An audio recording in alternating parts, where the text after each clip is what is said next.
Welcome to Kenton's videos. Enjoy the video. In this video, I will compare public limited versus private limited company. Follow along as I break down structure, ownership, funding, and compliance. Pause anytime and take notes for your own business decisions. I'll use clear examples and practical tips to make choices straightforward. By the end, you'll know which form fits your goals and how to assess risks and benefits. Let's get started. I promise clear, friendly guidance every step of the way. Public limited companies trade shares openly, which makes capital raising faster and more visible. Private limited companies prioritize control and privacy, so they limit shareholder numbers and transfers.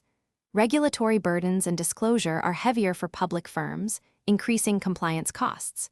Consider whether you need rapid growth capital or prefer tighter control.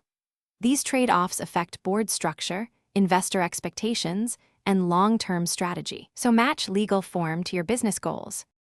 If this video is helping, please subscribe and like to support more clear business explainers.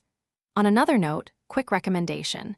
I love these leak-proof containers for meal prep because they seal tightly, stack neatly, and save time during busy work weeks. They make office lunches and investor meeting snacks worry-free.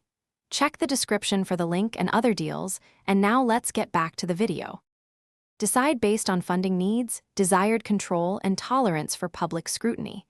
If you plan big expansions or acquisitions, public listing can unlock capital and liquidity. If you want to protect strategy and retain decision power, a private structure usually fits better. Factor in compliance costs, investor relations, and potential dilution. Talk with advisors early and map scenarios like fundraising rounds, exit timing, and governance changes to avoid surprises. Thanks for watching. Consider subscribing if we helped you.